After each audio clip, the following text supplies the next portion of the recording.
کیا اسلام میں داڑھی رکھنا فرض ہے یا سنت؟ سنت۔ داڑھی جو ہے فرض نہیں ہے، سنت مؤکدہ ہے، لیکن بعض علماء کے نزدیک واجب ہے۔ واجب یہ سنت مؤکدہ اور فرض کے درمیان آتا ہے، فرض پھر واجب پھر سنت مؤکدہ پھر سنت غیر مؤکدہ پھر نفل اور پھر مستحب یا جو مباح، یہ درجات ہیں۔ لیکن یہ کہ سمجھ لیجئے کہ واجب کے درجے میں اس لیے یہ آ جاتی ہے میرے نزدیک کہ یہ ایک ایسی سنت ہے کہ ہے تو ہر وقت ہے اور نہیں ہے تو بالکل نہیں۔ بعض اوقات آپ سے کوئی سنت مؤکدہ بھی چھوٹ گئی، فرض کیجئے کہ آپ گئے تھے، ظہر کی جماعت کھڑی تھی، آپ نے 4 فرض پڑھی ہے اور وہ یہ کہ آپ نے پہلے 4 فرض جو ہے وہ رہ گئے آپ کے، تو یہ بعض لوگ جو ہے بعد میں پڑھ لیتے ہیں کہ رہ بھی جائے تو کوئی ایسی بات نہیں، سنت مؤکدہ ہے، فرض تو نہیں تھا نا۔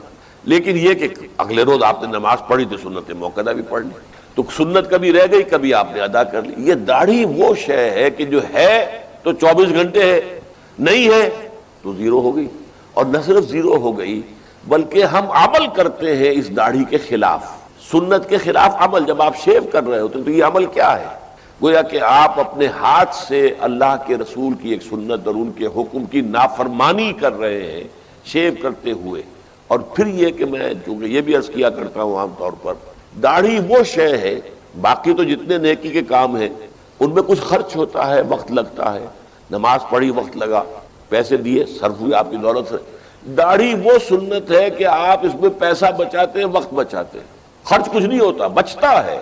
اب ظاہر بات ہے ان تمام باتوں کے بعد بھی داڑھی نہیں رکھتے تو اس کا کیا مطلب ہے کہ ہمارے ذہنوں پر مغربی تہذیب کا اتنا غلبہ ہو گیا ہے کہ ہم وہ شکل و صورت اور شباہت جو بھی دنیا میں اس وقت عام طور پر ہے بس اسی کو اختیار کرنے کو ترجیح دیتے ہیں اور حضور صلی اللہ علیہ وسلم کے سنت کی پیروی نہیں کر رہے ہیں، اور یہ چیز جو ہے میرے نزدیک بہت بڑی بات ہو جائے گی۔ من رغب عن سنتی فلیس منی، حضور نے فرمایا جسے میری سنت پسند نہیں ہے پھر اس کا مجھ سے کوئی تعلق نہیں۔ ایمان کی ترکیب کیا ہے، سنتھسس کیا ہے، ایمان کیسے وجود میں آتا ہے؟ آپ کو معلوم ہے کہ ایمانیات میں سب سے بنیادی ایمان، جڑ کا ایمان، وہ ہے ایمان باللہ، اللہ کو ماننا، اللہ کو پہچاننا۔ اس کے ضمن میں ایک بات جان لیجئے جو قطعی ہے، یقینی ہے، وجود باری تعالیٰ کے لیے کوئی منطقی دلیل موجود نہیں ہے، نہ کوئی سائنٹیفک دلیل موجود ہے۔ یہ دونوں کی نفی کر رہا ہوں۔ سائنٹیفک کیسے ہوگی؟ سائنس کا سارا دائرہ جو ہے محسوسات کا عالم ہے، عالم مادی، دی میٹیریل ورلڈ۔ سائنس کا دائرہ اس سے باہر ہے ہی نہیں، اور اللہ تعالیٰ کی ذات اس عالم مادی سے وراء الورا ثم وراء الورا ثم وراء الورا، لہذا کسی سائنسی دلیل کا ہونا ممکن نہیں۔ اسی طریقے سے منطق بھی در حقیقت مبنی ہے ہمارے مشاہدات کے اوپر۔ نطق، ہماری بات چیت، ہماری گفتگو، اسی کا نام منطق ہے، اور ہمارے سارے تصورات جو ہیں وہ ہمارے مشاہدات پر مبنی ہوتے ہیں۔ تو منطق کی بھی رسائی نہیں ہے، وہاں تک اللہ تک پہنچنا ممکن نہیں۔ یہ میں پہلے بھی ایک موقع پر آپ سے عرض کر چکا ہوں، آج ذرا کیٹیگوریکلی اس کو بیان کر رہا ہوں کہ فلسفہ اگر وہ واقعتاً صحیح فلسفہ ہے، پیور فلسفی جس میں عقل سے اور منطق سے بات ہو رہی ہے، اس کا لازمی نتیجہ کیا ہے؟ 2 میں سے ایک جگہ انسان پہنچے گا، یا ایگنوسٹسزم کہ کچھ معلوم نہیں، کوئی حقیقت معلوم نہیں، ہم حقیقت جان ہی نہیں سکتے، ایگنوسٹسزم، لا ادریت، لا ادری، میں نہیں جانتا، ہم نہیں جانتا، کچھ نہیں جانتا، کہ کس نقشد و نقشاید بحکمت ہی معمارا، کہ یہ جو کائنات کی گتھی، یہ الجھی ہوئی ڈور ہے، اس کو نہ کوئی کھول سکا ہے نہ کھول سکے گا دلیل کے ذریعے سے اور منطق کے ذریعے سے، کہ کس نقشد و نقشاید بحکمت ہی معمارا۔ تو یہ یا تو ہوگا ایگنوسٹسزم، لا ادریت، یا اسکیپٹسزم، ارتیابیت، شکوک و شبہات، بس یہاں تک کہ وہ شبہ اس میں بھی ہو جائے گا کہ ہم بھی ہیں یا نہیں، نہ ابتدا کی خبر ہے نہ انتہا معلوم، رہا یہ وہم کہ ہم ہیں، سو یہ بھی کیا معلوم، they can't say it surely کہ ہم ہیں، ہمارا وجود ہے، یہ بھی ہو سکتا ہے سراب ہو، دھوکہ ہو۔ تو جو عقل خالص ہے، عقل خالص، اس کا لفظ بعد میں بھی آئے گا، یہ اس لیے کہ پیور ریزن کا لفظ استعمال کیا کانٹ نے، ایک کریٹیک آف پیور ریزن۔ عقل خالص جو ہے وہ درماندہ ہے اس معاملے کے اندر کہ وہ اللہ تک نہیں پہنچ سکتی۔ وہ جو اقبال نے کہا ہے کہ گزر جا عقل سے آگے کہ یہ نور چراغ راہ ہے، منزل نہیں ہے، یہ منزل تک نہیں پہنچا سکتی، کچھ پوائنٹ تو کرتی ہے کہ ادھر کچھ، ادھر ہے کچھ ہے ادھر، لیکن عقل منزل تک نہیں پہنچتی۔ یہ عقل جو ہے، عقل گو آستان سے دور نہیں، اس کی قسمت میں پر حضور نہیں، یہ وہاں تک پہنچتی نہیں ہے، پہنچ نہیں سکتی. تو عقل خالص جو ہے، پیور فلسفی، میں نے عرض کیا، یا وہ لا ادریت کو جنم دیتی ہے اور یا وہ ارتیابیت کو جنم دیتی ہے، یا اسکیپٹسزم یا ایگنوسٹسزم. اللہ تعالیٰ کے وجود کے لیے ارسطو کے زمانے سے، ارسطو جو ہے حضرت عیسیٰ سے بھی کئی سو برس پہلے کی شخصیت ہے.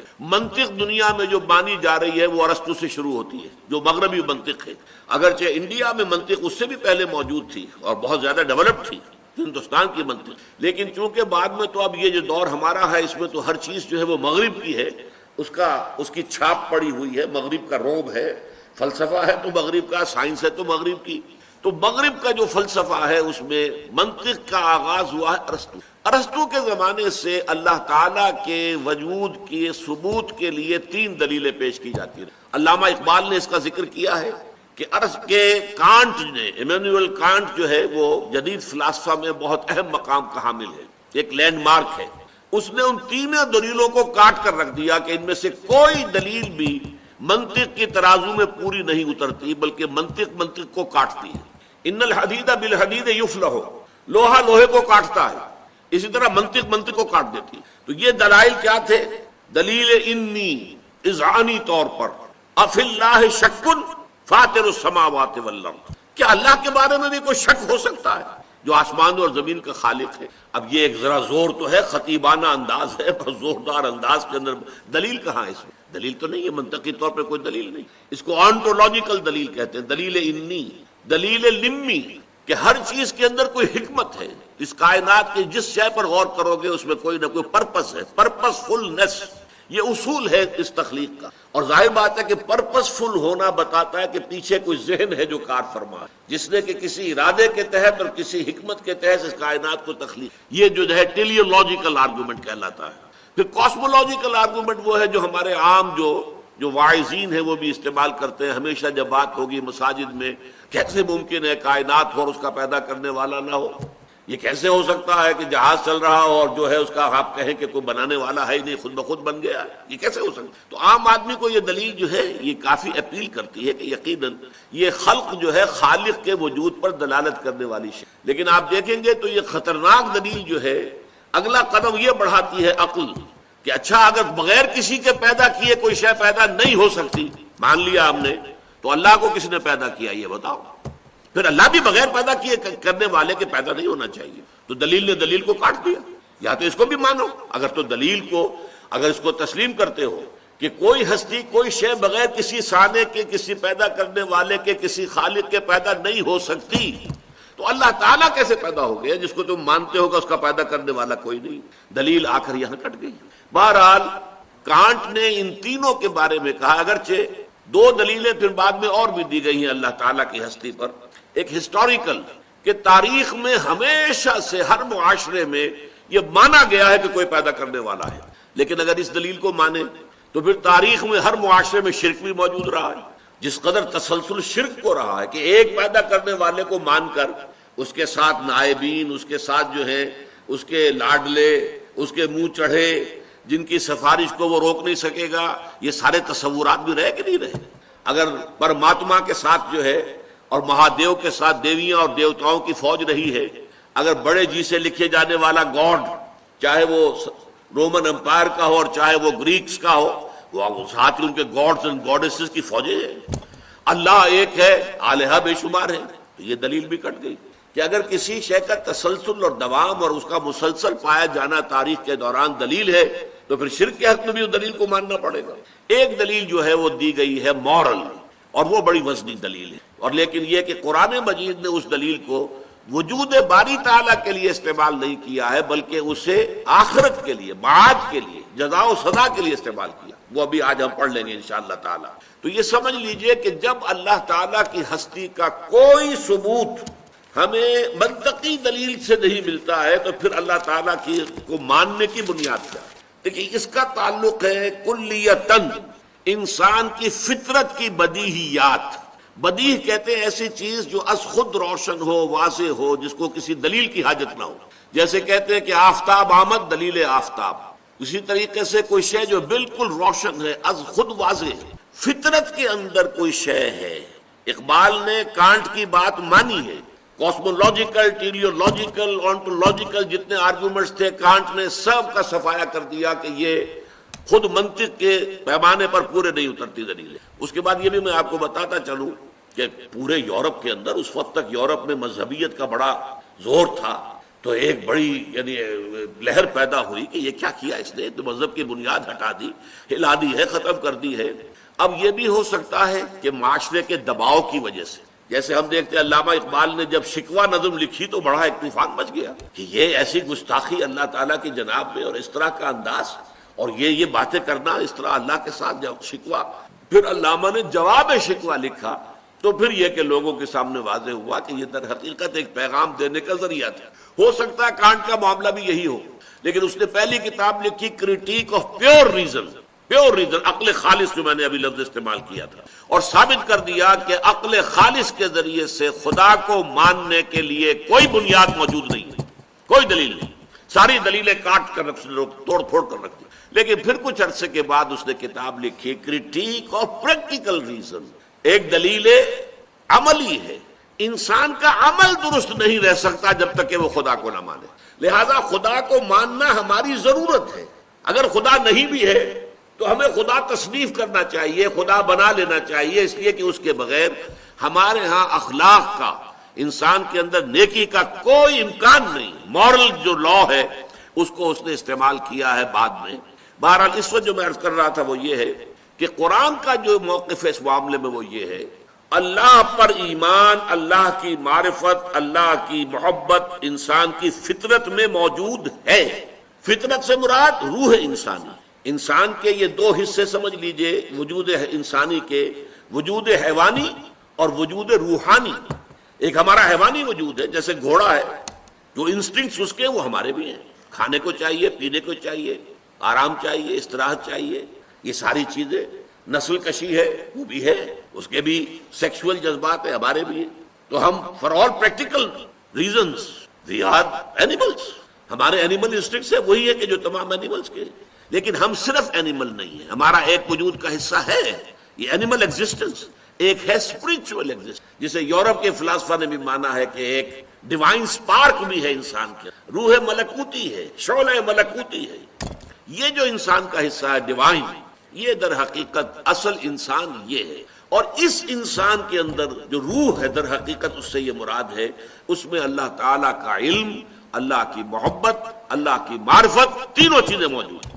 البتہ اس پر ظہول کے پردے پڑ جاتے ہیں، ہمارا وجود حیوانی چھا جاتا ہے وجود روحانی کے اوپر۔ ظاہر بات ہے پیٹ میں بھوک جب لگتی ہے تو آدمی کو اور کسی شے کا ہوش نہیں رہتا، کچھ کھانے کو ملنا چاہیے، اس کی ضرورت ہے۔ جسم میں کہیں درد ہے تو اور کسی شے کا ہوش نہیں رہے گا، پہلے یہ درد رفع ہونا چاہیے، مرا جا رہا ہوں میں۔ آپ کو معلوم ہے آنکھ میں درد ہو جائے، دانت میں درد ہو جائے، اسی سے آدمی بے بس ہو کر رہ جاتا ہے، کان میں درد ہو جائے بے بس ہو کر رہ جاتا ہے۔ تو انسان کو اس کے مادی تقاضوں نے اتنا گھیرا ہوا ہے کہ اس کے اندر وہ گم ہو کر رہ گیا ہے، اور وہ جو اس کے روحانی تقاضے ہیں، اس کے روحانی انسٹنکٹس ہیں، وہ بالکل دب کر رہ گئے۔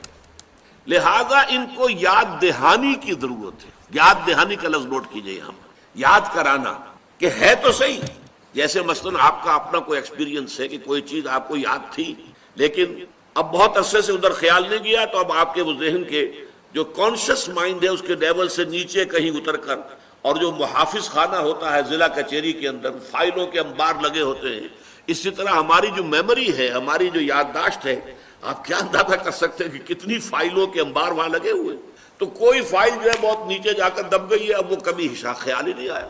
آپ کا کوئی دوست تھا بچپن میں اور اس نے آپ کو کسی وقت ایک قلم دیا تھا نہایت خوبصورت تحفے کے طور پر، یاد ایک اپنی نشانی کے طور پر، وہ آپ نے بہت سنبھال کر کہیں رکھ دیا کسی ٹرنک کے اندر، نیچے دب گیا وہ، سال ہاں سال گزر گئے، نہ دوست سے ملاقات ہوئی، نہ اس کی کبھی یاد آئی۔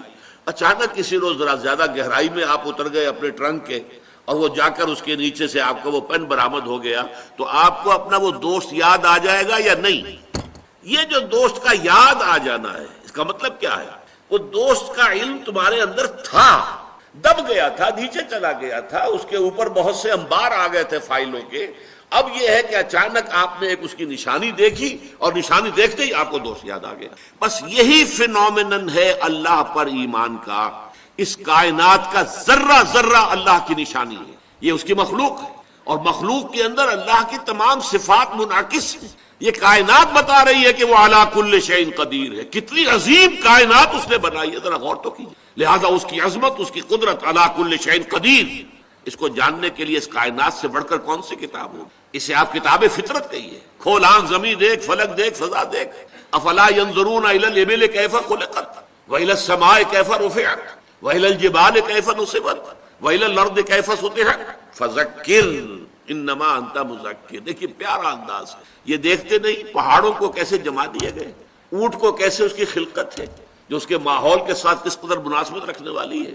زمین کو نہیں دیکھتے کیسے بچھا دی گئی ہے، آسمان کو نہیں دیکھتے کیسے اٹھا دیا گیا ہے. تو اے نبی آپ یاد دہانی کرائیے، آپ کا کام یاد دہانی کرانا ہے. اگر وہ قلم دیکھ کے بھی دوست یاد نہیں آیا تو کسی دلیل سے آپ دوست کو یاد نہیں کرا سکتے. سیدھی سی بات ہے. میری تنصیل کو ذہن میں رکھیے. اس قلم کو دیکھ کر دوست یاد آئے گا، یہ اسپونٹینیس ایکشن ہوگا ایک، بالکل اس میں آپ کا ارادہ بھی نہیں ہے. آپ کوشش کریں گے تو دوست یاد نہیں آئے گا آپ کو، لیکن اس نشانی کو دیکھتے یاد آ جائے گا فوراً. اگر یاد نہیں آیا ہے تو ہو سکتا ہے آپ کوئی اور نشانی بھی دکھائیں اس کی. دیکھو بھائی، چلو یہ دیکھو، یاد آیا کوئی؟ تو ایک اور نشانی بھی اس کی تھی، وہ دیکھو یاد آیا.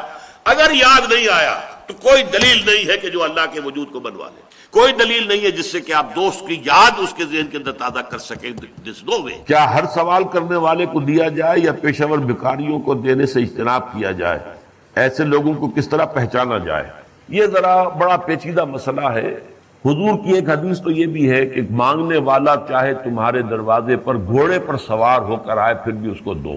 یعنی تمہاری جو ہے شرافت اور حمیت سے یہ بہت گری ہوئی بات ہوگی کہ کسی شخص نے ہاتھ پھیلا دیا اور تم اس کا ہاتھ ٹھکرا دو.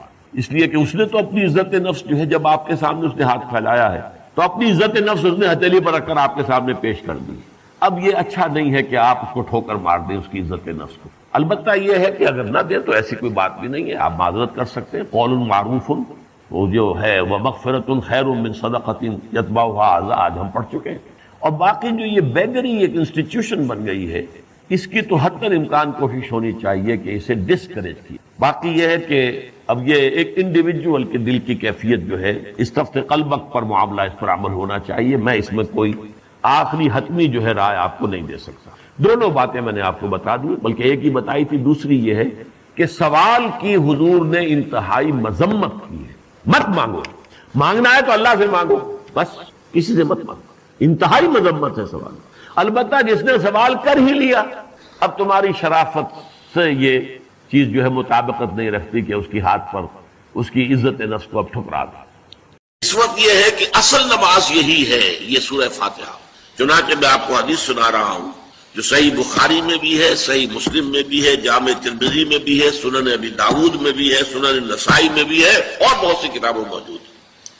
اور یہ عن عبادہ بن صامت رضی اللہ تعالی عنہ، حضرت عبادہ بن صامت سے ہے مرفوعا کہ حضور نے فرمایا لا صلاۃ لمن لم یقرأ بفاتحۃ الکتاب. اس شخص کی کوئی نماز نہیں ہے جس نے کہ سورہ فاتحہ کی تلاوت نہیں کی. اب اس سے ہمارے ہاں ایک بڑا اختلاف پیدا ہوا، وہ نوٹ کر لیجیے. ایک رائے یہ ہے آپ اگر علیحدہ نماز پڑھ رہے ہیں تو ظاہر بات ہے کہ آپ کو ہر رکعت میں خود پڑھنی ہی پڑھنی ہے سورہ فاتحہ. جب باجماعت پڑھ رہے ہیں اب کیا شکل، امام پڑھ رہا ہے سورہ فاتحہ تو کیا مقتدی کو بھی پڑھنی چاہیے؟ اس حدیث میں جو الفاظ کی شدت ہے اس کی بنا پر رجحان یہ ہوتا ہے کہ یقیناً اس صورت میں ہر شخص کو لا صلاۃ لمن لم یقرأ بفاتحۃ الکتاب، جس نے کہ فاتحہ کی تلاوت نہیں کی، قرأت نہیں کی، اس کی کوئی نماز ہی نہیں. تو یہ موقف ہے امام شافعی کا، یہی مسلک ہے ہمارے اہل حدیث بھائیوں کا کہ آپ چاہے اکیلے نماز پڑھ رہے ہو، چاہے امام کے پیچھے پڑھ رہے ہو، اور چاہے امام جو ہے وہ جہری رکعت پڑھا رہا ہے اور چاہے سری رکعت پڑھا رہا ہے. خاموشی والی رکعت سورہ، آپ کو معلوم ہے کہ نماز جو ظہر اور عصر کی ہے تو چاروں رکعتیں جو ہے وہ سری ہے. مغرب کے اندر آ کر دو جہری ہیں ایک سری ہے، عشاء میں آ کر دو جہری ہیں دو سری ہیں، سورہ اور نماز فجر کے اندر دونوں جو ہیں وہ جہری ہیں. تو چاہے جہری ہو چاہے سری ہو، آپ کو بھی لازماً جو مقتدی ہے اسے بھی سورہ فاتحہ پڑھنی ہوگی. اب اس کے لیے انہوں نے یہ طریقہ جو ہے تلقین کیا ہے کہ امام تیزی سے نہ پڑھے، رک رک کر پڑھے الحمدللہ رب العالمین. اس کے بعد اتنا وقفہ دے دے کہ جو مقتدی ہے وہ بھی کہہ لے اپنے دل میں یا پڑھ لے الحمدللہ رب العالمین الرحمن الرحیم تو یہ رک رک کر پڑھنا، خاص طور پر اگر آپ کو موقع ہوا ہو کسی اہل حدیث امام کی امامت میں نماز ادا کرنے کا، تو آپ دیکھیں گے کہ بڑا فرق ہے۔ ہمارے جو حنفی امام الحمدللہ رب العالمین الرحمن الرحیم مالک یوم الدین ایاک نعبد و ایاک نستعین، 4 آیتیں جو ہیں وہ بھی ایک ساتھ میں پڑھ جائیں گے، لیکن یہ کہ عام طور پر جو اہل حدیث حضرات ہیں وہ رک رک کر ٹھہر ٹھہر کر پڑھتے ہیں، ترتیل کے انداز میں پڑھتے ہیں۔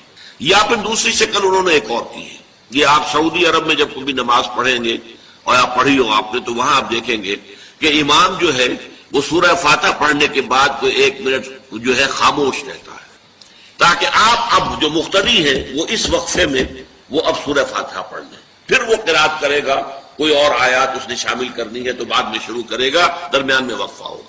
لیکن ایک مسلک یہ ہے، اور یہ مسلک جو ہے یہ در حقیقت قرآن مجید کی ایک آیت کے اوپر مبنی ہے۔ سورہ اعراف کے آخر میں فرمایا گیا وَإِذَا قُرِئَ الْقُرْآنُ فَاسْتَمِعُوا لَهُ وَأَنصِتُوا، جب قرآن پڑھا جا رہا ہو تو توجہ سے اسے سنو، خود خاموش رہو۔ اب یہ قرآن مجید کی آیت ہے، اس کے بنا پر ایک رائے یہ ہے کہ آپ امام کے پیچھے سورہ فاتحہ نہیں پڑھیں گے، پڑھا جا رہا ہے سنو اس کو، خود خاموش رہو۔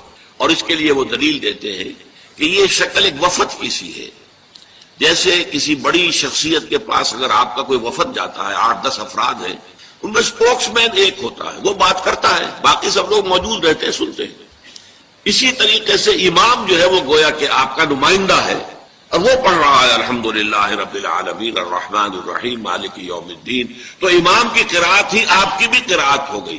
گویا کہ اس آیت سے، اس حدیث سے اختلاف نہیں ہے، اس کی تعبیر سے اختلاف ہے کہ امام کا قرات کر لینا در حقیقت مقتدیوں کی طرف سے بھی قرات۔ اس میں جو حنفی مسلک ہے وہ بہت سخت ہے، اور وہ یہ ہے کہ چاہے سری نماز ہو اور چاہے جہری ہو، ہر کسی بھی حالت میں مقتدی جو ہے وہ سورہ فاتحہ نہیں پڑھے گا۔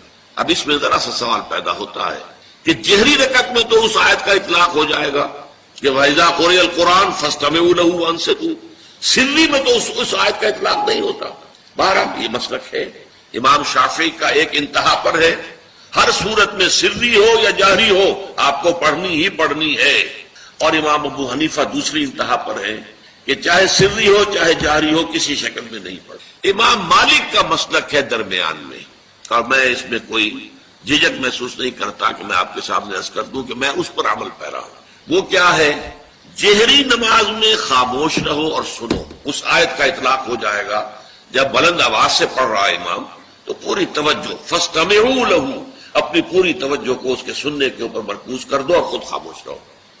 سری رکعت میں البتہ جبکہ وہ بھی خاموشی سے پڑھ رہا ہے، آپ بھی خاموشی۔ بہرحال ان چیزوں میں میں نے یہ سب کچھ بیان کیا ہے، تو اس سے جو میرا مقصود ہے وہ یہ ہے کہ معلوم ہو جائے کہ اس میں کوئی بڑی بنیادی بات نہیں ہے، نہ یہ کہ جو حنفی ہیں وہ اس حدیث کا انکار کرتے ہوں کہ لا صلاۃ لمن لم یقرأ بفاتحۃ الکتاب، کیسے وہ انکار کریں گے؟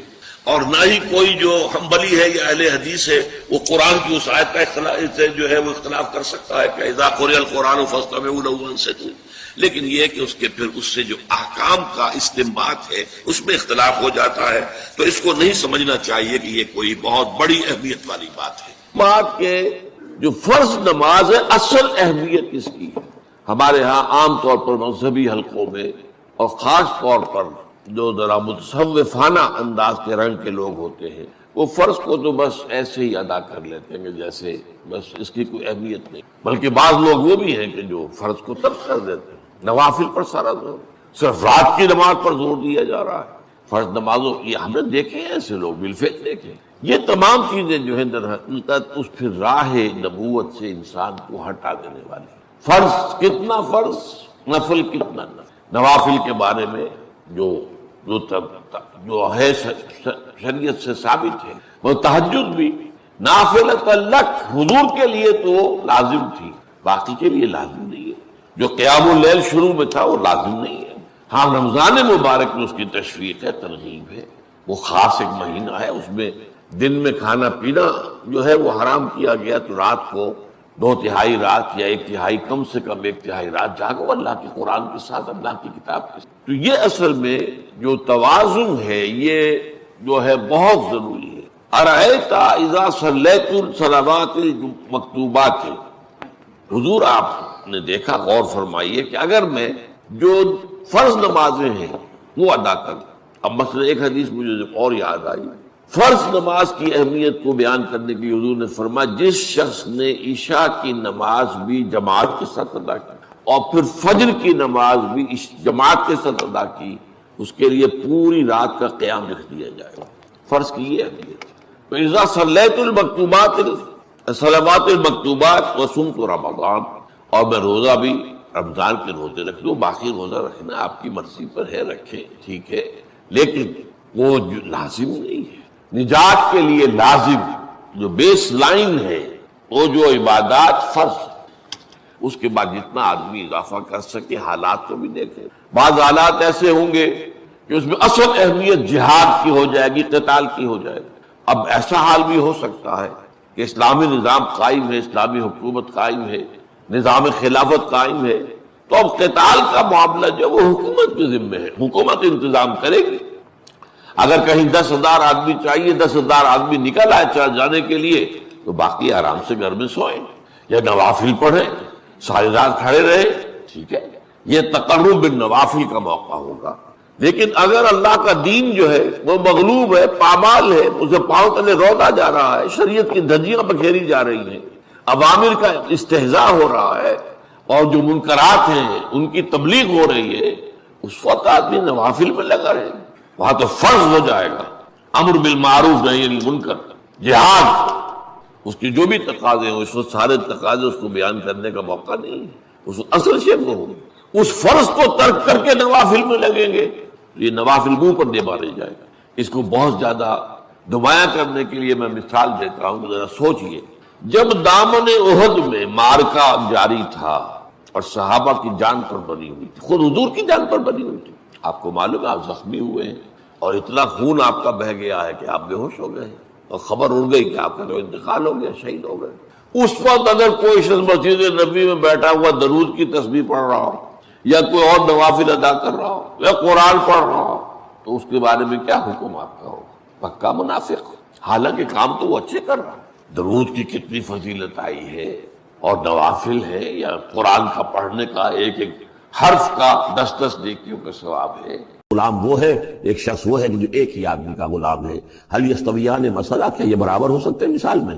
الحمدللہ، کل تعریف اللہ کے لیے. یعنی یہ کہ صاف بات ہو گئی کہ توحید ہی صحیح راستہ ہے. بل اکثرہم لا یعلمون، لیکن یہ کہ ان کی اکثریت علم نہیں رکھتی. انک میت و انہم میتون، اے نبی آپ کو بھی وفات پانا ہے، موت آپ پر بھی وارد ہوگی اور یہ سب بھی مریں گے. ثم انکم یوم القیامت عند ربکم تختصمون، پھر تم اپنے رب کے پاس قیامت کے دن آپس میں جھگڑو گے. کیا جھگڑو گے؟ حضور کہیں گے کہ میں نے تو یہ ان کو بتا دیا تھا سارا کچھ، اللہ جو تو نے بھیجا تھا میں نے پہنچا دیا. ان میں سے ہو سکتا ہے کچھ کھڑے ہو کر یہ پلی لے کہ نہیں مجھ تک بات نہیں پہنچی. یہ جھگڑا ہوگا، کیونکہ اللہ تعالیٰ نے تو بھیجا محمد رسول اللہ صلی اللہ علیہ وسلم کو، اور جواب دہی ان سے بھی ہوگی. سورہ اعراف کی آیت نمبر 6 بڑے اہم آیات میں سے ہے وہ قرآن مجید کے. فَلَنَسْأَلَنَّ الَّذِينَ أُرْسِلَ إِلَيْهِمْ وَلَنَسْأَلَنَّ الْمُرْسَلِينَ، ہم ان سے بھی پوچھیں گے جن کے طرف رسولوں کو بھیجا، اور ان سے بھی پوچھیں گے جنہیں رسول بنا کر بھیجا.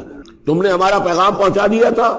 یہ ہم نے پہنچا. اسی لیے حضور نے گواہی دے دی تھی حجۃ الوداع میں، الا هل بلغت، لوگوں میں نے پہنچا دیا کہ نہیں؟ اور پورے مجمع نے کہا انا نشهد انک قد بلغت وادیت ونصحت. ہاں حضور ہم گواہ ہیں، آپ نے حق تبلیغ ادا کر دیا، حق خیر خواہی ادا کر دیا، اور آپ نے حق امانت ادا کر دیا. پھر آپ نے اللہ کی سے خطاب کرتے ہوئے آسمان سے بھی اشارہ کیا، انگلی سے اشارہ کیا آسمان کی طرف، اللہم اشہد، اللہم اشہد، اللہ تو بھی گواہ رہے، یہ مان رہے ہیں کہ میں نے پہنچا دیا. پھر آپ نے فرمایا فَلْيُبَلِّغِ الشَّاهِدُ الْغَائِبَ، اب میں نے تو تمہیں پہنچا دیا ہے، تمہارا فرض ہے کہ تم پہنچاؤ ان کو جو یہاں موجود نہیں. یہ ہے سلسلہ جو شروع کیا ہے. یہ گویا کہ جو میں نے کل بتایا تھا رسول و رسول اللہ ہے. اب گویا کہ پوری امت جو ہے وہ اللہ کے رسول کی رسول ہے. اللہ کے رسول نے باقی پوری نوع انسانی کے لیے اپنی امت کو یہ کام سونپ دیا ہے کہ جیسے میں نے تمہیں پہنچایا تھا تمہیں پہنچانا ہے پوری نوع انسانی کو. تو پوری امت گویا کہ رسول و رسول اللہ ہے، اللہ کے رسول کی رسول، کہ اللہ نے بھیجا محمد کو اور محمد نے وہ ذمہ داری ان کے اپنے کندھے سے ان کے کندھوں پر منتقل کر دی. یہ ہے صورتحال جس کو 2 جگہ قرآن میں کہا گیا. سورہ حج میں بھی ہم پڑھ چکے، هو اجتباکم وما جعل علیکم فی الدین من حرج، الی قولہ تعالی لِيَكُونَ الرَّسُولُ شَهِيدًا عَلَيْكُمْ وَتَكُونُوا شُهَدَاءَ عَلَى النَّاسِ۔ اور ادھر سورہ بقرہ کے اندر کہہ دیا گیا ہجرت کے ادھر ہجرت کے ادھر، یہ دونوں صورتیں، ہجرت سے متصل قبل حج اور ہجرت کے متصل بعد البقرہ، اور ادھر کیا آ گیا وَكَذَلِكَ جَعَلْنَاكُمْ أُمَّةً وَسَطًا لِتَكُونُوا شُهَدَاءَ عَلَى النَّاسِ وَيَكُونَ الرَّسُولُ عَلَيْكُمْ شَهِيدًا، صرف ترتیب بدلی ہے۔ فَمَنْ أَظْلَمُ مِمَّنْ كَذَبَ عَلَى اللَّهِ وَكَذَّبَ بِالصِّدْقِ إِذْ جَاءَهُ، اس شخص سے بڑھ کر ظالم کون ہوگا جو اللہ پر جھوٹ باندھے، جھوٹ کہے، اسے کوئی وحی نہ آئی ہو اور وہ کہے کہ مجھ پر وحی آئی ہے۔ وَكَذَّبَ بِالصِّدْقِ، یا اور یہ این اور یہ دونوں جمع کیجئے گا، وہ بعد میں بتاؤں گا۔ وَكَذَّبَ بِالصِّدْقِ، اور جھٹلائے سچی بات کو جب کہ اس کے پاس آ گئی۔ یہ دونوں ایک شخص کے کردار بھی ہو سکتا ہے کہ وہ اللہ پر جھوٹ تہمت جو ہے جڑ رہا ہے اور خود جو ہے جو اللہ کی طرف سے حق آیا ہے اس کی نفی کر رہا ہے، تردید کر رہا ہے۔ اور یہ دو اشخاص بھی ہو سکتے ہیں کہ ایک تو وہ سب سے بڑھ کر ظالم ہے کہ جس کے پاس کو وحی نہ آئی ہو اور وہ کہے کہ وحی آئی ہے، اس نے کوئی بات اپنے جی سے گھڑ کر اللہ کی طرف منسوب کر دی، تو یہ کہ اس سے بڑھ کر ظالم کوئی نہیں ہو سکتا۔ تو اسی طرح اسی درجے کا ظالم وہ ہے کہ جس کے پاس اللہ کا کلام آ جائے، صدق آ جائے، سچائی آ جائے، وہ اس کو جھٹلا دے۔ الیس فی جہنم مثوی للکافرین، تو کیا جہنم ہی میں ٹھکانہ نہیں ہے ایسے کافروں کا؟ اب اس کے برعکس دیکھیے والذی جاء بالصدق وصدق بہ، یہاں بھی دونوں احتمالات ہیں، اور وہ شخص کے جو لایا سچائی اور وہ شخص کے جس نے سچائی کی تصدیق کی، یہ بھی ایک ہی شخص بھی ہو سکتا ہے کہ کسی شخص کے کردار میں دونوں پہلو ہیں، وہ راست باز ہے، خود بھی اس کا سارا معاملہ راستی پر ہے، اور پھر یہ کہ جو راستی جو حق اس کے سامنے پیش کیا جائے فوراً قبول بھی کرتا ہے، تصدیق بھی کرتا ہے۔ لیکن یہ کہ عام طور پر خیال یہ ہے کہ والذی جاء بالصدق سے مراد یہاں محمد رسول اللہ صلی اللہ علیہ وسلم جو لائے ہیں سچائی اللہ کی جانب سے، اور وصدق بہ سے مراد حضرت ابوبکر رضی اللہ تعالی عنہ جنہوں نے اس سچائی کی تصدیق کی ہے۔ وجاء بالصدق وصدق بہ اولئک هم المتقون، یہی لوگ ہیں جو کہ متقی ہیں۔ لہم ما یشاءون عند ربہم، ان کے لیے جو کچھ یہ چاہیں گے ان کے رب کے پاس وہ ان کو دے دیا جائے گا، فراہم کر دیا جائے گا۔ ذالک جزاء المحسنین، یہی ہے نیکوکاروں کا بدلہ۔ لیکفر اللہ عنہم اسوأ الذی عملوا ویجزیہم اجرہم باحسن الذی کانوا یعملون، تاکہ اللہ تعالیٰ ان کے وہ اعمال جو برے ہیں وہ تو ان سے دور کر دے۔ یعنی ظاہر بات ہے کہ انبیاء تو خیر معصوم ہیں، ان سے تو کسی غلط بات کا جو ہے اگر کوئی امکان پیدا ہوتا بھی ہے بنائے طب بشری تو اللہ تعالیٰ محفوظ کر لیتا ہے اور اس کا صدور نہیں ہونے پاتا۔ باقی تو ہر شخص سے خطا ہو سکتی ہے، غلطی ہو سکتی ہے، تو اللہ تعالیٰ جو ہے ان کے جو برے اعمال ہوں گے انہیں تو دور کر دے گا، ہٹا دے گا، نامہ اعمال سے دھو دے گا۔ کوئی لغزش ہے، کسی میں کوئی خطا ہو گئی ہے، کوئی ایسی شے ہے کہ جو ان کے ہاں ناپسندیدہ ہے، ان کے کردار میں ہے، اللہ اسے دور کر دے گا، دھو دے گا۔ وَيَجْزِيَهُمْ أَجْرَهُمْ بِأَحْسَنِ الَّذِي كَانُوا يَعْمَلُونَ، اور ان کا جو جزا ان کی معین کرے گا وہ ان کے بہترین اعمال کے حساب سے کرے گا۔ ظاہر بات ہے ہر نیکوکار کے تمام اعمال ایک جیسے نہیں ہوتے، نیکی کے بھی درجات ہیں، اونچے درجے کی نیکی، اس سے کمتر درجے کی نیکی، اس سے کمتر درجے کی نیکی، لیکن اللہ جب اس کی جزا کا معاملہ طے کرے گا، مقام و مرتبہ، تو اس کے بلند ترین جو اعمال ہیں اس کے حساب سے اللہ تعالیٰ اسے جنت میں مقام عطا فرمائے گا۔ جو برے ہیں ان کو دھو دے گا، پاک کر دے گا۔ والذی جاء بالصدق وصدق بہ اولئک هم المتقون لهم ما یشاءون عند ربهم ذلک جزاء المحسنین لیکفر اللہ عنہم اسوأ الذی عملوا ویجزیہم اجرہم باحسن الذی کانوا یعملون۔ الیس اللہ بکاف عبدہ، کیا اللہ کافی نہیں اپنے بندے کے لیے، اپنے بندے کی مدد کے لیے، اپنے بندے کی حفاظت کے لیے؟ یہ سوالیہ نشان ہے حقیقت میں، یہ اس پر زور دینے کے لیے اللہ کافی ہے۔ اے نبی آپ اور اے مسلمانوں تم مطمئن رہو، تمہاری حفاظت مدد اس کے لیے اللہ کافی ہے۔ وَيُخَوِّفُونَكَ بِالَّذِينَ مِن دُونِهِ، اور یہ تمہیں ڈراتے ہیں اے نبی، یہ تو آپ کو بھی ڈراتے ہیں ان سے کہ جو اس کے علاوہ ہے، اللہ کے علاوہ ہمارے معبودوں کی کوئی پھٹکار پڑے گی تم پر، جیسے کہ حضرت ابراہیم علیہ السلام کو ڈرایا تھا، سورہ انعام کے اندر ہم پڑھا ہے کہ تم نے سارے معبودوں کی نفی کر دی، اب ذرا انتظار کرو تم پر جو بیتے گی، اور ان کی پھٹکار پڑے گی تم پر، ان کی طرف سے تم پر پکڑ آئے گی۔ انہوں نے کہا تم مجھے کس سے ڈراتے ہو؟ بدبختو ڈرنا تمہیں چاہیے، تم اللہ کے ساتھ شریک کرتے ہو، مجھے تو کوئی ڈر نہیں ہے۔ اسی طریقے سے کہا کہ یہ ڈرا رہے اے نبی آپ کو بالذین من دونہ، ان کے بارے میں ان سے ڈرا رہے ہیں کہ جو اللہ کے سوا انہوں نے معبود بنا رکھے۔ وَمَن يُضْلِلِ اللَّهُ فَمَا لَهُ مِنْ هَادٍ، اور جس کو اللہ تعالیٰ گمراہ کر دے، جس کی گمراہی کے اوپر مہر لگا دے، پھر اس کے لیے کوئی ہدایت دینے والا نہیں۔ وَمَن يَهْدِ اللَّهُ فَمَا لَهُ مِن مُضِلٍّ، اور جس کو اللہ ہدایت دے دے پھر اسے گمراہ کرنے والا کوئی نہیں۔ أَلَيْسَ اللَّهُ بِعَزِيزٍ ذِي انتقام، تو کیا اللہ تعالیٰ زبردست نہیں ہے، انتقام لینے والا؟ وَلَئِن سَأَلْتَهُم مَّن خَلَقَ السَّمَاوَاتِ وَالْأَرْضَ لَيَقُولُنَّ اللَّهُ، اور جب یہ آپ ان سے اگر پوچھیں گے کس نے پیدا کیا آسمانوں اور زمین کو، وہ کہیں گے اللہ نے۔ قُلْ أَفَرَأَيْتُم مَّا تَدْعُونَ مِن دُونِ اللَّهِ إِنْ أَرَادَنِيَ اللَّهُ بِضُرٍّ هَلْ هُنَّ كَاشِفَاتُ ضُرِّهِ، تو اے نبی ان سے کہیے تو ذرا غور کرو، جن کو تم پکارتے ہو اللہ کے سوا، اگر اللہ نے میرے لیے کسی تکلیف کا فیصلہ کر لیا ہو تو کیا وہ تمہارے معبود میری اس تکلیف کو دور کر سکیں گے؟ دیکھیے ظاہر بات ہے وہ بھی مانتے تھے کہ بڑا اللہ تو وہی ہے اللہ، یہ چھوٹے ہیں، تو بڑے کا حکم چلے گا کہ چھوٹے کا چلے گا؟ اگر اللہ نے فیصلہ کر لیا ہو میری تکلیف کا، میرے لیے کسی ضرر کا، تو کیا یہ تمہارے معبود تمہارے اپنے عقیدے کے مطابق جو بات ہے اس سے سوچو کہ کیا وہ اس کو اللہ کے فیصلے کے آڑے آ سکتے ہیں؟ اور ارادنی برحمت، اور اگر اللہ تعالیٰ نے میرے لیے رحمت کا کوئی فیصلہ کر لیا ہے، حل ہن ممسکات رحمت ہی، کیا ان میں اتنی طاقت ہے کہ میری اس کی رحمت کو روک لیں؟ قل حسبی اللہ، کہہ دیجیے میرے لیے تو میرا رب کافی ہے۔ علیہ یتوکل المتوکلون، اسی پر توکل کرتے ہیں توکل کرنے والے۔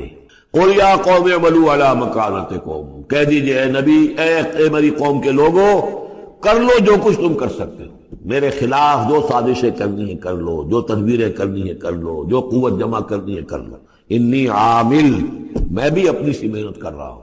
فسوف تعلمون، ان قریب تمہیں معلوم ہو جائے گا کون کامیاب ہوتا ہے کون ناکام۔ من یاتی ہے عذاب یخزی ہے، کس پر آتا ہے وہ عذاب جو اسے رسوا کر دے، ویحل علیہ عذاب مقیم، اور اس کے اوپر عذاب وہ نازل ہو جائے کہ جو ہمیشہ رہنے والا ہو۔ انا انزلنا علیک الکتاب للناس بالحق، اے نبی، اے محمد صلی اللہ علیہ وسلم، ہم نے آپ پر یہ کتاب نازل کر دی ہے لوگوں کے لیے حق کے ساتھ۔ فمن اہتدی فلنفسہ، تو جو کوئی ہدایت کے راستہ اختیار کرتا ہے وہ اپنے بھلے کے لیے، ومن ضل فانما یضل علیہا، اور جو گمراہی اختیار کرتا ہے تو اس کا سارا وبال اسی کے اوپر آئے گا۔ وما انت علیہم بوکیل، اور آپ کو ان کے ٹھیکیدار نہیں ہے، ذمہ دار نہیں ہے، مسئول نہیں ہے، آپ کے جو ہے آپ سے ان کے بارے میں پوچھا نہیں جائے گا، باس پرس نہیں، آپ سے تو پوچھا جائے گا آپ نے پیغام پہنچا دیا تھا یا نہیں، بس اس کے بعد آپ کا فرض ختم ہوا۔ اللہ یتوفی الانفس حین موتها والتی لم تمت فی منامها، اس آیت کو پھر نوٹ کر دیجئے، قادیانیوں نے جو بھی فساد ذہنوں میں پیدا کیا ہوا ہے، یہ میں سورہ آل عمران سے لے کے مسلسل اس کو واضح کر رہا ہوں کہ یہ توفی جو ہے، توفا یتوفا، باب تفاعل، پورا لے لینا، قبض کر لینا، قبضے میں لے لینا۔ اللہ یتوفی الانفس حین موتها، اللہ تعالیٰ قبض کر لیتا ہے جانوں کو اور شعور کو جبکہ اس کی موت کا وقت ہوتا ہے۔ والتی لم تمت فی منامها، جن کے موت کا وقت نہیں ہے تو نیند میں قبض کر لیا، نیند میں شعور چلا گیا، جان موجود ہے۔ موت جب ہوتی ہے شعور بھی گیا، جان بھی گئی، جسم یہاں ہے، اور حضرت مسیح کو لیا گیا، شعور بھی، جان بھی، جسم بھی۔ تو گویا کہ توفی جو ہے بتمام و کمال جو ہوئی ہے وہ حضرت مسیح کی ہوئی ہے علیہ الصلوۃ والسلام۔ باقی یہ گویا کہ استعارت ہے توفی، نیند میں بھی ہمارا شعور چلا گیا، اور اصل شے تو شعور ہی ہے انسان کی، اگر شعور ہی نہیں ہے تو پھر کیا ہے اس کے اندر؟ وہ اللہ نے اس وقت اس سے لے لیا ہے، چھین لیا ہے، اللہ تعالیٰ نے سلب کر لیا، قبض کر لیا ہے۔ تو گویا کہ یہ لفظ جو اطلاق ہو رہا ہے اس کا نیند پر بھی ہو رہا ہے۔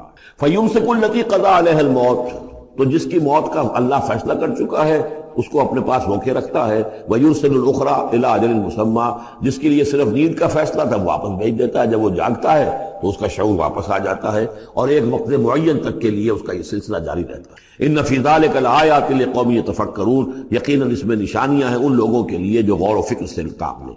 أَمِ اتَّخَذُوا مِن دُونِ اللَّهِ شُفَعَاءَ، کیا انہوں نے اللہ کے سوا کوئی شفیع گھڑ لیے اپنے لیے، اختیار کر لیے جو ان کے سفارشی ہوں گے؟ قُلْ أَوَلَوْ كَانُوا لَا يَمْلِكُونَ شَيْئًا، ان سے کہیے کہ بھلا اگر انہیں کوئی اختیار ہی نہ ہو سرے سے، وَلَا يَعْقِلُونَ، اور انہیں کوئی نہ اس کی سمجھ ہو۔ قُلْ لِلَّهِ الشَّفَاعَةُ جَمِيعًا، کہہ دیجئے شفاعت کل کی کل اللہ کے اختیار میں ہے، یعنی شفاعت اگر ہے بھی تو بإذن رب ہے، اللہ کی اجازت سے۔ پھر یہ کہ اللہ شفاعت قبول کرے نہ کرے اس کا اختیار اس کا ہے، کسی کی دھونس نہیں ہے، کسی کا زور نہیں ہے کہ وہ اللہ سے اپنی بات منوا لے۔ لَهُ مُلْكُ السَّمَاوَاتِ وَالْأَرْضِ، آسمان اور زمین کی بادشاہی اسی کے لیے ہے۔ ثُمَّ إِلَيْهِ تُرْجَعُونَ، پھر تم اسی کی طرف لوٹا دیے جاؤ گے۔ وَإِذَا ذُكِرَ اللَّهُ وَحْدَهُ اشْمَأَزَّتْ قُلُوبُ الَّذِينَ لَا يُؤْمِنُونَ بِالْآخِرَةِ، جب اللہ کا ذکر کیا جاتا ہے اکیلے اللہ کا توحید کے ساتھ، تو جو لوگ کہ اللہ آخرت پر ایمان نہیں رکھتے ان کے دل بیٹھنے لگتے ہیں، رکنے لگتے ہیں، انہیں اچھا نہیں لگتا، اللہ ہی اللہ کی بات ہو رہی ہے۔ اسی طرح اگر کسی تقریر میں کسی وعظ میں ساری گفتگو جو ہو رہی ہو توحید کی ہو رہی ہو تو لوگ گھبرا جائیں گے کہ یہ کوئی اولیاء اللہ کی بات ہو، کوئی قصے کہانیاں ہو، کوئی کرامات ان کی بیان کی جائے، کوئی نبی کی شان بیان کی جائے، تو اس پر تو یہ کہ ان کے جو ہے دل کھلتے ہیں اور خوش رہتے ہیں۔ لیکن یہ کہ وَإِذَا ذُكِرَ اللَّهُ وَحْدَهُ اشْمَأَزَّتْ قُلُوبُ الَّذِينَ لَا يُؤْمِنُونَ بِالْآخِرَةِ، جب اللہ کا ذکر کیا جائے تنہا اسی کا توحید کے ساتھ، تو ان لوگوں کے دل کو جو آخرت پر ایمان نہیں رکھتے کچھ بیٹھنے سے لگتے ہیں۔ وَإِذَا ذُكِرَ الَّذِينَ مِن دُونِهِ اِذَا هُمْ يَسْتَبْشِرُونَ، اور جب ان کا ذکر ہوتا ہے جو اس کے سوا ہے تب بہت خوش ہوتے ہیں، خوشیاں مناتے ہیں۔ قُلِ اللَّهُمَّ فَاطِرَ السَّمَاوَاتِ وَالْأَرْضِ، کہو اے اللہ تو جو کہ تمام آسمان اور زمین کا بنانے والا ہے، عالم الغیب والشہادہ، تو جو کہ تمام غیب چھپی ہوئی چیزیں اور جو ظاہر اور سامنے کی چیزیں سب کا جاننے والا ہے، انت تحکم بین عبادک فیما کانوا فیہ یختلفون، یقیناً تو فیصلہ کرے گا اپنے بندوں کے مابین ان تمام چیزوں میں جن میں وہ اختلاف کرتے رہے تھے۔ وَلَوْ أَنَّ لِلَّذِينَ ظَلَمُوا مَا فِي الْأَرْضِ جَمِيعًا، اور اگر ان کافروں اور ظالموں کے پاس جو بھی کچھ زمین میں ہے ساری دولت ہوتی، وَمِثْلَهُ مَعَهُ، اور اس جتنی اور بھی ہوتی، لَافْتَدَوْا بِهِ مِنْ سُوءِ الْعَذَابِ يَوْمَ الْقِيَامَةِ، تو قیامت کے دن اس برے عذاب سے، عذاب کی برائی سے بچنے کے لیے وہ سارا فدیہ مل رہے تھے۔ یہاں تو آپ کو معلوم ہے کہ جان پر بنی ہو تو ایک گھونٹ پانی کے لیے انسان سب کچھ دینے کو تیار ہو جائے گا، بادشاہ دے دے گا، وہ تو دنیا میں دیکھا جا سکتا ہے۔ پیاس سے آدمی مر رہا ہو تو ایک گھونٹ پانی کے لیے وہ کیا نہیں دے دے گا؟ تو قیامت کے دن بھی فرمایا کہ اگر ان کے پاس پوری دنیا کی دولت ہو، اتنی ہی اور بھی ہو، تو یہ سب دے کر چاہیں گے کسی طرح اس جہنم کے عذاب سے انہیں بچا لیا جائے۔ ظاہر بات ہے یہ بھی بات کو واضح کرنے کے لیے نہ وہاں کسی کے پاس دولت ہوگی نہ اس کا کوئی امکان ہے، لیکن سمجھانے کے لیے وہی چیزیں جو ہماری سمجھ میں آ سکتی ہیں انہی کو اسلوب کو اختیار کیا گیا۔ وَبَدَا لَهُم مِّنَ اللَّهِ مَا لَمْ يَكُونُوا يَحْتَسِبُونَ، اور اس روز ان کے سامنے آ جائے گی اللہ کی طرف سے وہ چیزیں جس کا انہیں گمان بھی نہیں تھا۔ وہ سمجھتے تھے ایسے ہی ڈرا رہے ہیں جیسے بچوں کو ہابو سے ڈراتے ہیں، ہوا ہے آ جائے گا، ایسے ہی یہ نبی جو ہیں یہ ذرا جہنم سے اور اس سے اور عذاب سے ڈرا رہے ہیں، حقیقت کچھ نہیں ہے۔ وہ لوگ نہیں سمجھتے تھے کہ یہ بات واقع ایسا ہی ہو جائے گا، لیکن کچھ لوگ ان کی نگاہوں کے سامنے آ جائے گا۔ پھر پوچھا جائے گا الیس ھذا بالحق، قالوا بلی وربنا، کیا یہ حق نہیں ہے؟ کیا یہ سراب ہے؟ یہ جھوٹ موٹ کی چیز ہے یا واقعی ہے؟ وحاق بہم ما كانوا به يستهزئون، اور ان کو گھیرے میں لے لے گی یا ان پر الٹ پڑے گی وہ تمام چیز جس کا وہ مذاق اڑایا کرتے تھے۔ فَإِذَا مَسَّ الْإِنسَانَ ضُرٌّ، جب انسان کو کوئی تکلیف پہنچی، دعانا، ہمیں پکارتا ہے، دعائیں کرتا ہے۔ ثُمَّ إِذَا خَوَّلْنَاهُ نِعْمَةً مِنَّا، جب ہم اسے لپیٹ دیتے ہیں اپنی نعمت میں، قَالَ إِنَّمَا أُوتِيتُهُ عَلَىٰ عِلْمٍ، تو وہ کہتا مجھے یہ ملا ہے اپنے علم کی بنیاد پر، میری ذہانت، فطانت، میری سمجھ، میری کاریگری، میں نے بر وقت اندازہ کر لیا کہ اب کیا حالات ہونے والے ہیں، کس چیز کی ڈیمانڈ پیدا ہونے والی ہے، میں نے اس کی فیکٹری لگا لی، تو دیکھو میرے والد یارے یہ ساری میری سوجھ بوجھ ہے۔ علی علم بل ہی فتنۃ، یہی مضمون بڑی وضاحت کے ساتھ آ چکا سورہ قصص میں۔ قارون کا یہی فلسفہ تھا، اوتیتہ علی علم عندی، یہ دولت جو ہے یہ میں نے اپنی ذہانت اور فطانت سے کمائی ہے۔ بل ہی فتنۃ، نہیں یہ تو تمہارے لیے فتنہ ہے، آزمائش ہے۔ ولکن اکثر یعلمون، لیکن ان کی اکثریت علم نہیں رکھتی۔ قد قالها الذین من قبلہم، پہلوں نے بھی ایسی بات کہی تھی، قارون کی طرف اشارہ ہو گیا۔ فما اغنى عنہم ما كانوا یکسبون، تو جو کچھ بھی انہوں نے کمائی کی تھی وہ انہیں بچا نہیں سکی جب اللہ نے قارون کو اور اس کے محل کو دھسا دیا اس کے خزانوں سمیت زمین کے اندر۔ فاصابہم سیئات ما کسبوا، پھر پڑ گئی ان پر، آ گئی وہی چیزیں کہ جو انہوں نے کمائی تھی، اپنی برائیاں جو کمائی تھی۔ والذین ظلموا من ہؤلاء، اور ان میں سے بھی جو لوگ اس ظلم اور کفر اور شرک کی روش اختیار کریں گے، سیصیبہم سیئات ما کسبوا، تو ان کے بھی جو کرتوتوں کی برائی ہے وہ ان کے اوپر واقع ہو کر رہے گی۔ وما ہم بمعجزین، اور وہ شکست نہیں دے سکیں گے، ہرا نہیں سکیں گے، عاجز نہیں کر سکیں گے اللہ کو۔ اولم یعلموا ان اللہ یبسط الرزق لمن یشاء ویقدر، کیا یہ جانتے نہیں کہ اللہ ہی ہے کہ جو کشادہ کر دیتا ہے رزق کو جس کے لیے چاہتا ہے اور تنگ کر دیتا ہے جس کے لیے چاہتا ہے۔ وَيَقْدِرْ إِنَّ فِي ذَلِكَ لَآيَاتٍ لِقَوْمٍ يُؤْمِنُونَ، یقیناً اس میں نشانیاں ہیں ان لوگوں کے لیے کہ جو ماننے والے ہیں۔ قُلْ يَا عِبَادِيَ الَّذِينَ أَسْرَفُوا، اس صورت میں یہ دو مرتبہ آیا ہے۔ قُلْ يَا عِبَادِيَ الَّذِينَ آمَنُوا پہلے آیا تھا، اور اب آیا ہے قُلْ يَا عِبَادِيَ الَّذِينَ أَسْرَفُوا عَلَىٰ أَنفُسِهِمْ، اے نبی کہیے اے میرے وہ بندو جنہوں نے اپنے اوپر ظلم کیا ہے۔ تمہاری اب تک کی غفلت کی زندگی، اگر تم نے یہ زندگی غفلت میں گزار دی ہے، اب بھی ہوش میں آ جاؤ۔ جنہوں نے اب تک ظلم کیا ہے اپنے اوپر. قل یا عبادی الذین اسرفوا علی انفسہم لا تقنطوا من رحمت اللہ، اللہ کی رحمت سے مایوس نہ ہو. ان اللہ یغفر الذنوب جمیعا، اللہ تعالیٰ سارے گناہ معاف کر دے گا، لیکن اس کی شرط ہے توبہ کرو اس کی جناب میں. آج توبہ کرو خلوص دل کے ساتھ، چاہے پوری زندگی 70 برس کی ہے کتنی بھی ہے، اللہ تعالیٰ اس کے گناہوں کو صاف کر خلوص دل کے ساتھ. اور توبہ کی شرط یہ ہے کہ حرام خوری چھوڑو، غلط کام چھوڑو، معصیت کو ترک کرو، اس کے بغیر توبہ نہیں. یہ ہم پڑھ چکے ہیں سورہ الفرقان کے آخری رکوع میں، الا من تاب وآمن وعمل عملا صالحا فاولئک یبدل اللہ سیئاتہم حسنات وکان اللہ غفورا رحیما ومن تاب وعمل صالحا فانہ یتوب الی اللہ متابا. عمل جب تک درست نہیں ہوتا تو توبہ کے خواہ کوئی. توبہ وہ ہے کہ عمل درست ہو جائے. انہ هو الغفور الرحیم، یقیناً وہ غفور الرحیم ہے.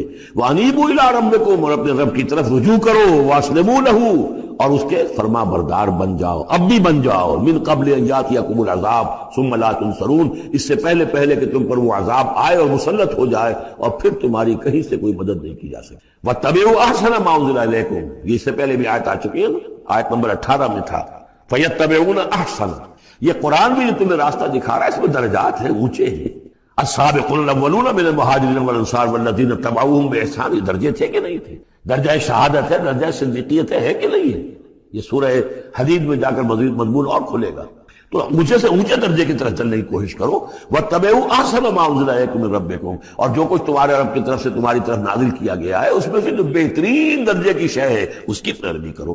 من قبل ان یاتیکم العذاب بغتۃ، اس سے پہلے کہ عذاب تم پر اچانک آ دھمکے. وانتم لا تشعرون، اور تمہیں اس کا گمان تک نہ ہو. ان تقول نفس، مبادا پھر اس وقت کوئی جان یہ کہے، یا حسرت علی ما فرطت فی جنب اللہ، ہائے میری حسرت، ہائے افسوس مجھ سے جو کوتاہی ہوئی اللہ کی جناب میں. اللہ کے حکم کو تو میں نے پہچانا ہی نہیں. اللہ کا دین مغلوب، اور میں لگا ہوا دنیا کے دھندوں میں اپنے زیادہ سے زیادہ کمانے میں اور عیش اور اپنے سٹیٹس، اور وہ سٹیٹس سمبل ہی کو معبود بنا رکھا ہے، اسی میں اپنا پورا تن من دھن لگا دیا، جبکہ اللہ کا دین مغلوب پڑا ہوا ہے. اور میں نے اس کی کوئی محنت نہیں کی، میں نے کوئی کوشش نہیں کی. یا حسرتا ان تقول نفس، کہ کوئی جان کہے اس دن، یا حسرتا ہائے افسوس، علی ما فرطت فی جنب اللہ، جو اللہ کے جناب میں اللہ کی جانب مجھ سے جو کوتاہی ہوئی، میں نے کمی کی. وَإِن كُنتَ لَمِنَ الصَّاغِرِينَ، اور وہ جو کافر تھے وہ تو میں تو رہا، وَإِن كُنتُ لَمِنَ الصَّاغِرِينَ، میں تو مذاقی سمجھتا رہا، میں نے کبھی سنجیدگی سے لیا ہی نہیں بات کو. I never took it seriously. اور تقول لو ان اللہ ہدانی لکنت من المتقین، یا تم کہو کہ اگر اللہ نے ہدایت دی ہوتی تو میں بھی ہو جاتا متقی. گویا کہ یہاں اپنے اس چوائس کی نفی کر رہے ہو. اللہ نے تمہیں اشرف المخلوقات بنایا اور تمہیں اختیار دیا تھا، اما شاکرا و اما کفورا. او تقول حین تری العذاب، یا وہ کہے جبکہ وہ عذاب کو دیکھے، لو ان لی کرۃ فاکون من المحسنین، اگر مجھے لوٹنا نصیب ہو جائے کسی طریقے سے، ایک دفعہ اگر مجھے دوبارہ لوٹا دیا جائے پھر تو میں محسنین میں سے ہو جاؤں گا. پھر صرف متقی نہیں، صرف مسلم نہیں، صرف مومن نہیں، محسنین پہ میں شامل ہو جاؤں گا. بلا کیوں نہیں، قد جاءت کا آیاتی، آئی تھی تیرے پاس میری آیات، فکذبت بہا، تو نے ان کو جھٹلا دیا تھا. واستکبرت، اور تو نے تکبر کیا تھا. وکنت من الکافرین، اور تو نے کفر کی روش اختیار کی تھی. ویوم القیامت تری الذین کذبوا علی اللہ وجوہہم مسودۃ، اور قیامت کے دن تم دیکھو گے ان لوگوں کو جنہوں نے اللہ پر جھوٹ باندھا تھا کہ ان کے چہرے سیاہ ہوں گے. الیس فی جہنم مثوی للمتکبرین، تو کیا جہنم ہی میں ٹھکانہ نہیں ہے ایسے متکبرین کا. وَيُنَجِّ اللَّهُ الَّذِينَ اتَّقَوْا بِمَفَازَتِهِمْ، اور اللہ تعالیٰ نجات دے گا ان کو جنہوں نے تقویٰ کی روش اختیار کی تھے، اور پہنچا دے گا ان کی کامیابی کی جگہوں پر، جو ان کے مقامات ہیں ان تک پہنچا دے گا. کسی کا کوئی مقام ہے، کسی کا کوئی مقام ہے، یہ صدیقیت کا مقام ہے، یہ شہداء کا مقام ہے، یہ انبیاء کا مقام ہے. لا یمسہم السوء، انہیں نہیں چھو سکے گی کوئی بھی تکلیف، کوئی برائی. ولا ہم یحزنون، اور نہ ہی وہ حزن سے دوچار ہوں گے. اللہ خالق کل شیء وہو علی کل شیء وکیل، اللہ تعالی ہر شے کا خالق ہے اور وہ ہر چیز کا نگران ہے اور ہر چیز کا ذمہ دار ہے. لہو مقالید السماوات والارض، اس کے لیے ہے تمام کنجیاں آسمانوں کی اور زمین کی.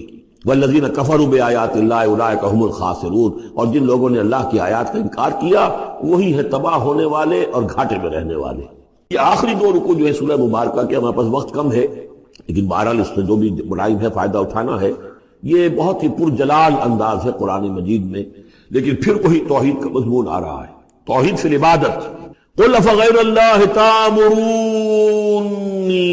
اعبد ایھا الجاہلون. یہ انداز جو ہے قرآن مجید میں کہیں اور نہیں ملے گا. اے نبی کہہ دیجئے اے جاہلو، کیا تم مجھے بھی یہ مشورہ دے رہے ہو کہ میں اللہ کے سوا کسی اور کی بندگی کروں؟ وہ دباؤ جو تھا، مشرکین کا دباؤ تھا محمد رسول اللہ پر صلی اللہ علیہ وسلم. کچھ تو کمپرومائز کیجئے، کچھ تو لے دے کے معاملہ کیجئے. کوئی ایک آدھ معبود ہمارا بھی مانے، باقی آپ کو ہم مان لیں گے، اب آپ کو بادشاہ بھی مان لیں گے، باقی جو آپ کہیں گے ہم کریں گے. لیکن یہ کہ کچھ تو آخر ہمارے ساتھ بھی